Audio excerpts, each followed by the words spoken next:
Today I'm going to show you how to do isolated opal sections on your nails.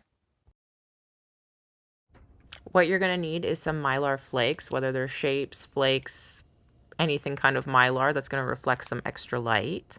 I'm just kind of putting together shapes that I think will look good, circles, squares, triangles, things that I'm going to be able to actually like cut up and make finer with my cuticle scissors. You may or may not have something different laying around that'll work. Anything that's like Mylar reflective. So this is just the technique that worked for me. You guys do whatever works for you, whatever you think would look best. Oh, just make sure you're covering the top of whatever you're chopping up your little Mylar bits in, because they'll go everywhere like they did for me. All over the dang place. Everywhere. So the next step is prepping the nail, whether it is a swatch stick like this or your actual nail. You're going to want to buff it and make sure all of the dust is removed and that there's no shiny surface for the chrome to stick to in our next step.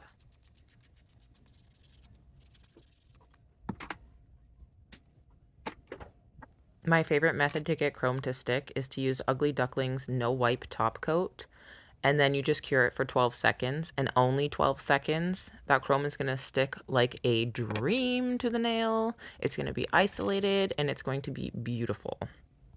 I'm just going to kind of draw a shape that is like loosely a gem shape, kind of almost like a geode where it's very natural. It doesn't have to be perfectly circular. It can be really rough looking, but essentially you just want to put down like a barrier for where you're going to fill the glitter in for our opal. And then you're going to want to cure it. For the border of my opal, I chose to do like a pearlescent white chrome, but you could really use any chrome in your arsenal, any color that you really enjoy that's going to make the opal kind of like pop, completely up to you.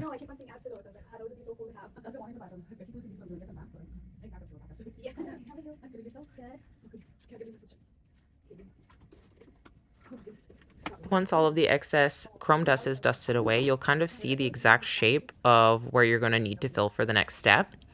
I love to use lots of glitter and make it eye-popping, so I chose 2 different glitters to kind of help layer in the Mylar flakes to create the opal effect. So with your glitter polish, you're going to want to choose a base color, and then you're going to want to fill it in right to the border of your chrome, but you're not going to want to cure it, because what you do is you then layer in the Mylar into that damp gel polish, and then you give it a cure and it'll hold the Mylar in place so you can continue on with the next steps.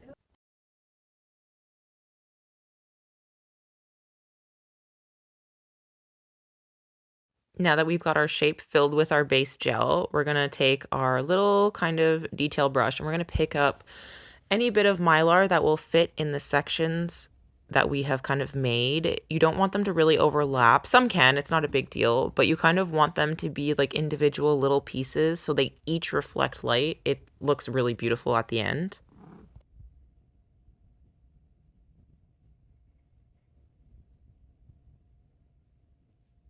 Now that you've got everything placed into the inside of your opal, you're going to want to cure it. Look at how the light catches. Isn't that just absolutely beautiful? I think you guys are going to love this. Those of you who know me know I am a glitter girl, so I'm adding a reflective glitter on top just for a little bit more sparkle. If you use your flash, you're really going to see the glitter pop out. It's one of my favorite top coats.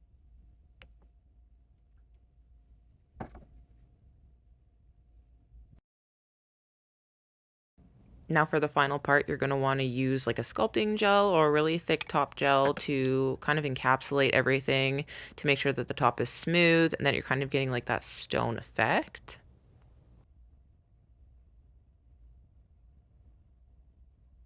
While you're applying your builder gel, you're going to want to make sure that you're encapsulating all of the ragged, sharp, pointy bits from the Mylar that you've put down, because Mylar is flat and your nail is round, so it's not going to sit perfectly even when it's cured. So you just want to make sure you encapsulate everything.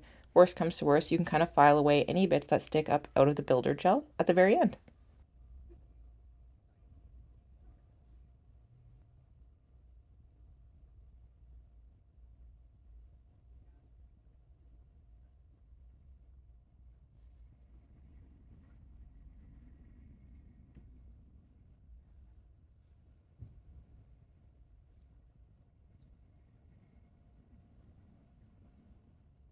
Once this step is finished, you'll have your isolated opal all ready to go.